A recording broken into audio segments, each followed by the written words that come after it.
Turning our attention to India, where tens of thousands of people have turned out to pay their tributes to Goa Chief Minister and former Defence Minister Manohar Parrikar. He passed away after a long battle with pancreatic cancer last evening. Prime Minister Narendra Modi earlier attended the last rites at the Panaji Kala Academy, where the mortal remains of Manohar Parrikar were brought in at about 10:30 a.m. this morning. These are the latest visuals that we're getting to you of Manohar Parrikar's mortal remains, that procession that is going to be arriving at the Marimar Beach for the last rites to take place. A people's politician, someone who worked till his last breath, as tributes pour in from across the country and across political ideologies. Let's get in further perspectives also from our political editor Karthikeya Sharma, who's joining us. Karthikeya, this of course is a loss for the nation, for those who have been regarding Manohar Parrikar as one of the tallest leaders, not just of the BJP, but also of as someone who's been committed to the people of Goa and been regarded as a people's politician, a man of utter simplicity. And that has been a common thread to the tributes that have been pouring in from several leaders as well, cutting across political ideologies. See, Manohar Parrikar will be known for a lot of things. As a decent politician, someone who became a politician not because his family had was a big dynasty, but because he was a meritocrat picked up by a person. He was heading a shakha at a very young age. When he was in Powai hostel, he was made in charge of the RSS recruitment plan. But it's not about that. He had his ups and downs. He contested the election in 1990, lost. Contested assembly election in 1994, won, and then went on to become the chief minister. He was the first person to propose Prime Minister Narendra Modi's name as the prime ministerial candidate then when Bharatiya Janata Party met in Goa. He brought a lot of glamour to the laid-back state. He organized International Film Festival in Goa. He was the first chief minister to do that. So there are a lot of firsts associated with him. Parrikar would also be known for the fact that he ensured that the Christian community, the church, votes for Bharatiya Janata Party. So he cut across various sections of society in Goa, which is religiously and ethnically very diverse. And he was the only person who could hold back such a tenacious coalition. BJP lost the state elections in Goa. Congress got more, BJP got less, but the Congress was lazy and BJP cobbled up an alliance immediately within 48 hours to form the government. And Parrikar had to go back because he was the only acceptable figure in the politics of Goa. And till he was alive, there was no crisis in the BJP government. Even today now the chief minister candidate has been named, but it's a bit of a compromise. Government might end up having two deputy chief ministers. So Parrikar was larger than life, though coming from a small state. Parrikar was known for his flair, no nonsense attitude. He could ride a scooter, he could come to office, he could take a three-wheeler, two-wheeler, so he had no those qualms that he's chief minister of the state. There have been many politicians in UPA like that who did that. For example, Chidambaram, despite being home minister, he would move in a single car with a single PSO. So there have been a number of politicians like that, but Parrikar belonged to that category. Right, and his commitment to the people of Goa, a workaholic, as some have always, regarded him as, working till his last breath and presenting the Goa budget, for example, with a nasal tube. That was one of the most starking images that stand out, Karthikeya, when we look at the life and times of Manohar Parrikar. See, there is a difference the way people behave. You cannot be judgmental when people know that their time is very short. I would like to name the leader who passed away from Karnataka. When he came to know that he did not have any time, for 3 months he did not meet anyone. He kept to himself and he kept to his family. But Parrikar, on the other hand, kept himself submerged in the job of the government and the party. I have not seen a leader like that who till the last breath kept on working. Even a day before he passed away, there were people who were meeting him and he was having difficulty talking. So, so Parrikar gave himself away to his party and organization. Very few people do that. Very few people, knowing that they have very little time, do this. And Parrikar, I remember, tweeted last year, and he said in a very poignant way that, when you are healthy and young, you do everything which takes you away from the family. and you want to achieve more and more. But when you know that you are going to die, the only thing you remember then is your family and friends. So, it's like day of reckoning. But I think Parrikar dealt with it very gracefully and dedicated in public service. And it's a public record that he was so unwell but continued to work. A lot of people said, no, it's only because of the fact that, BJP wants to retain power in Goa. But so what? The fact that his presence was in itself enabling for an organization to run a government says a lot about that individual. Absolutely. Stay with me, Karthik, as we continue to track those visuals that are coming in. Let's just remind the viewers, this is Manohar Parrikar's final journey. Earlier in the day, his mortal remains were at the Kala Academy in Panaji. They were brought in there at about 10:30 a.m.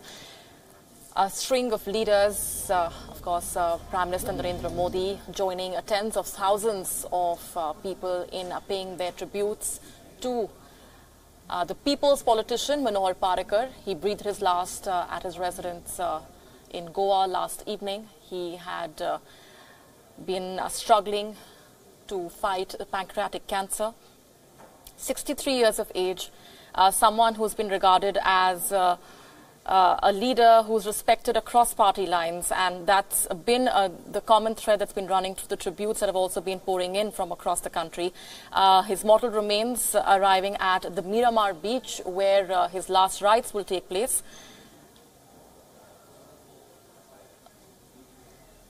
Early in the day, reactions coming in from leaders cutting across party lines, talking about and remembering the life and times of Manohar Parrikar.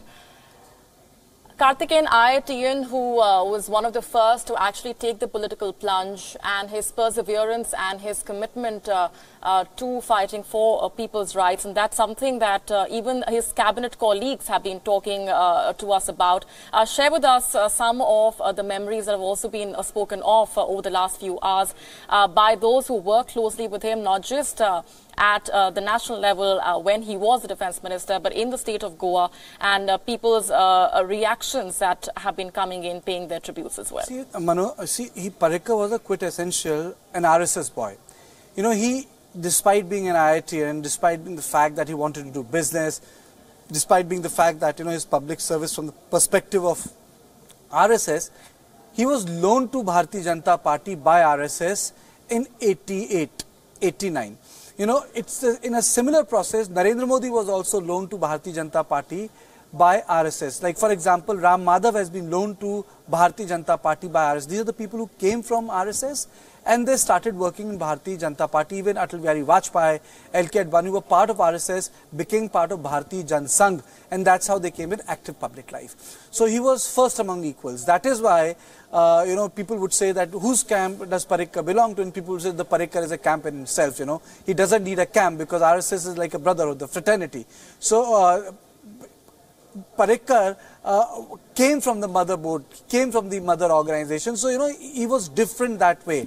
And Parrikar not only contributed in building Goa into one of the bastions of Bharatiya Janata Party, but he also ensured that the voting took place in a cross-community way. Parrikar, in a very short span as a defense minister, did some wonderful work. There is a lot of officiousness when it comes to this ministry. There was an element of lightness he brought. Like, for example, people say, how do you remember Kalam? Kalam did away with a lot of officiousness when it came to the President House. That way Parrikar did away with a lot of officiousness. He would came with his bush shirt and a pant and sandal, with a hanging glass. That's not the way you would remember most of the defense ministers. So you would remember Parrikar for less officiousness, more direct attitude, even more direct attitude with journalists, calling them for a cup of tea and coffee, but telling them, sorry, can't discuss defense because that's what I cannot do. But other things you are welcome. His ability to engage with other people, and despite the fact that he reached the top, defense minister is no means a small thing, but still going back to Goa to ensure that the party survives. Very few people do that. When people leave state politics, they don't go back. They think it's a demotion. But Parrikar did it for his organization. So I think that was a great sacrifice. And later coming to know that he was not well, suffering from pancreatic cancer when he was in New York for his treatment. He held number of cabinet meetings from there. He actually signed number of files from there. You know, and there's a very old saying that when Parrikar was last decade, when he was the chief minister, and he was working till 12:30 a.m. In night, and one of his personal assistants said that, well, you know, what should I do? At what time should I come? He said, well, you know, you can be a little late. Come to my office at 6:30 a.m. So when the PA entered his room at 6:15 a.m., he found that Parrikar was already working on a couple of files. So that is how you remember and define Parrikar. Absolutely. And the hours since the tragic news came in of his demise, Kartike, we've of course been getting in reactions from several political leaders across party lines. And the void, of course, that the state of Goa will have to come to terms with, will try to come to terms with losing not just one of the tallest leaders there, but also someone who was always ready to listen to the people's grievances, and that's something that people who've been also, sharing their reactions have been saying, that he was someone who was extremely approachable as a leader, as a chief minister. See, I would put it in a larger context. I think, BJP will have to start working on its generation next leadership under Narendra Modi. When Modi became Prime Minister in 2014, he had a lot of people from Vajpayee's cabinet. Arun Jaitley, Vajpayee's cabinet. Sushma Swaraj, Vajpayee's cabinet. Venkaiah Naidu at that point in time, Vajpayee's cabinet. Manohar Parrikar, Chief Minister, compatriot, though not part of Vajpayee cabinet, but he was like a colleague. So a lot of, I think, not, if I don't want to use the word fresh blood, but I think a lot of leadership in 50s will need to be promoted to the top group. Arun Jaitley is not contesting elections. Sushma Swaraj is not contesting elections. Venkaiah Naidu is vice president. Sumitra Mahajan has become Lok Sabha speaker. The only new face in the top 5 is Nirmala Sitharaman. So, these are the issues, they will have to deal with. Obviously, you have faces like Prakash Javadekar is being promoted, Piyush Goyal has been promoted, Nirmala Sitharaman is being promoted, Dharmendra Pradhan is being promoted, Mukhtar Abbas Naqvi is being promoted, Rajyavardhan Rathore is being promoted. But then, these when you talk about important portfolios, they will require new faces. There is no doubt about that. It's not as if, they have Suresh Prabhu also as a railway minister who now is taking care of Ministry of Commerce. So there's, the talent thing will have to be dealt with. When the government came, they had people who had the experience of running the government earlier. Right now, you have people on the job, learning on the job. So I think that's a big challenge for Bharatiya Janata Party to push for people with deep experience in governance now. There are some people who have done extremely well, like Piyush Goyal, Nirmala Sitharaman, Dharmendra Pradhan, Prakash Javadekar, the performers of this government. But I think running a central government, you need more performers. Right, and the announcement that came in earlier in the day of Pramod Sawant being chosen to now take the reins of Goa, huge shoes to fill for Pramod Sawant there, Kartike. Absolutely huge shoes, plus he will have to tackle a lot of coalition issues. Pramod Sawant will have to deal with probably 2 deputy chief ministers in a small state. You have the problem of a size in a small state. You can't have more than 10% of the assembly. Now the 10% of the assembly in a state of 40 MLAs, what does it boil down to? It probably boils down to 4 or 5 ministers. So these are the real issues. If you have 100 MLAs, only 10 become the ministers. If you have 4, only 4 or 5 will become the ministers. The rest will have to be accommodated in various positions, the governmental positions. So, these are the issues he will have to tackle. And it's not only about Parrikar, he will have to tackle the coalition. Parrikar was being there because he was acceptable to everyone. Now, the new chief minister will have to make himself acceptable, and one will also have to wait and see whether the Congress will move the court on this issue or not. Right, and Kartike, as we, of course, continue to get in the latest visuals coming in of Manohar Parrikar's last rites that will be beginning in just a short while from now. Let's also delve deeper into what's largely regarded as the Goa model of the BJP. Someone like Manohar Parrikar who spearheaded that very thought process and made sure that, as you just mentioned, brought in leaders across the board to actually support him for that cause. Oh, absolutely. Absolutely. there are people in Bharatiya Janata Party who have a cross-section support, like for example Nitin Gadkari. He's a very senior leader, RSS background. He has got the support cutting across the party line. He was one person who was in government when Vajpayee was alive. He was a minister in Maharashtra government. Now, a very powerful MP and a minister in the state. There were a lot of speculations about him, but he has quelled them. So, you know, BJP will have to rework in Goa, because ultimately small states, despite the fact they are small, can be very, very unstable. You know, you look at Arunachal Pradesh, the change in the government at the center, lock, stock and barrel, every MLA from the Congress went and joined Bharatiya Janata Party. You take the example of Nagaland and Manipur. Despite the fact that the Congress had more number in Manipur and BJP less, but there was a BJP government in center, you had a BJP government in Manipur. So smaller states are also tough to deal with.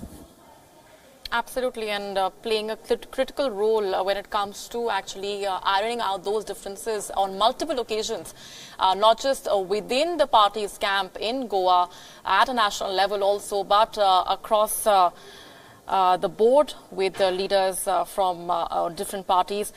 Stay with me, Karthik. Just a quick reminder for our viewers who might just be tuning in. These are the live visuals that we're getting to you of the final journey of former Defence Minister of India and Goa Chief Minister Manohar Parrikar. He passed away last evening after fighting a pancreatic cancer. He was 63 years of age. He was working till his last breath. That is one of the most important, reminders of the life and times of Manohar Parrikar and his commitment to the people of Goa, a commitment to his work. Of course, as we just discussed, one of the most striking images being of him presenting the budget with a nasal tube. That was the extent to which he was regarded as someone who was completely committed to his work and to the people of Goa and their concerns. Someone who's widely regarded as the people's politician, a man of utter simplicity and being affable, being extremely approachable for the people's concerns as well. A string of anecdotes, of course, have been shared, Karthikeya, by many who look back at what a glorious political career it's been for Manohar Parrikar, but also talking about why it was someone like Manohar Parrikar who was single-handedly, chosen by Prime Minister Narendra Modi, for example, for the defence portfolio. That was, of course, something that many have also spoken about when they look back at the perseverance that was, something that stood out when we talk about Manohar Parrikar. He was chosen by the Prime Minister Narendra Modi for the post of defence because it's a very sensitive position. He could trust Manohar Parrikar. He was a senior person. He had to be accommodated somewhere. And the only person who could be accommodated was Manohar Parrikar. See, please understand, when Narendra Modi became the Prime Minister, there were very few people who supported him. You know, there was a fallout within the BJP. You know, LK Advani, Sushma Swaraj and other people, they had expressed their displeasure. But the great push which came from RSS and some leaders within Bharatiya Janata Party, especially from Jaitley, Amit Shah, Rajnath Singh, Mr. Parrikar, that he went on to become the chairman of the campaign committee. So the push for Modi also did not come very easily. So those people were also rewarded for their loyalty, for their experience, and Mr. Parrikar was one of them.